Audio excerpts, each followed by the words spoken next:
I think there are some strengths. The most important, perhaps, is that he has support from all major party families within the European Parliament. That is something quite unusual to have before the formal election even takes place, the formal selection of the President of the Commission.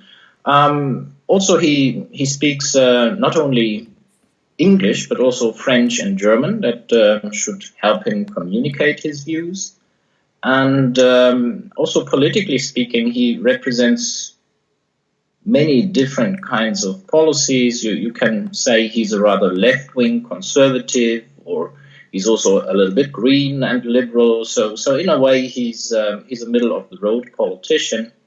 And then he has lots of experience. He's been part of the Brussels bubble for many decades. He's part of the European elite, and he pretty much knows how things are working.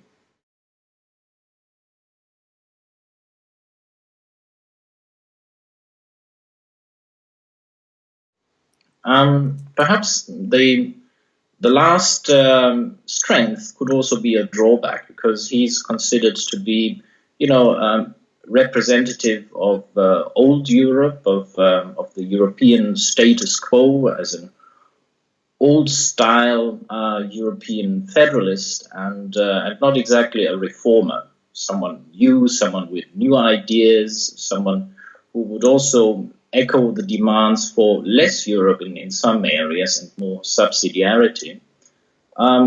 The other drawback is that he does not have universal support from the heads of state and government in the European Council. That's the big debate at the moment, and not only David Cameron does not endorse him or really wants to avoid him, it is also the governments of the Netherlands, of Sweden, perhaps Italy. So that's a real problem for him.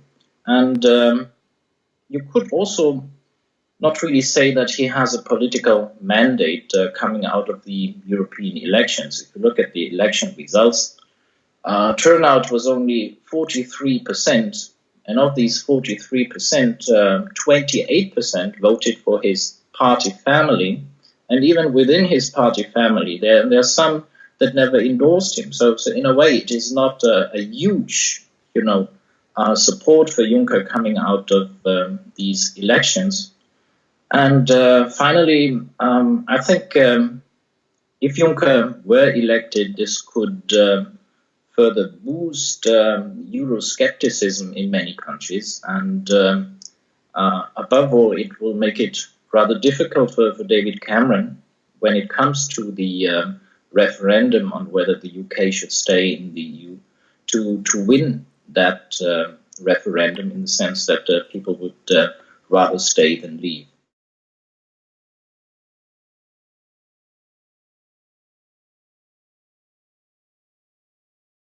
In a way, it is. If you look at the treaties, the Parliament kind of changed the game around.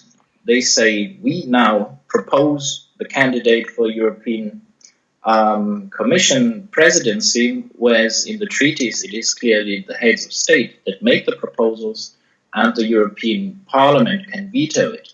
So. And usually it has been the case that it is quite important to find a candidate that is supported by all major member states. And if this is ignored, certainly that's not the way it should legally be, and perhaps also not the way it should politically be.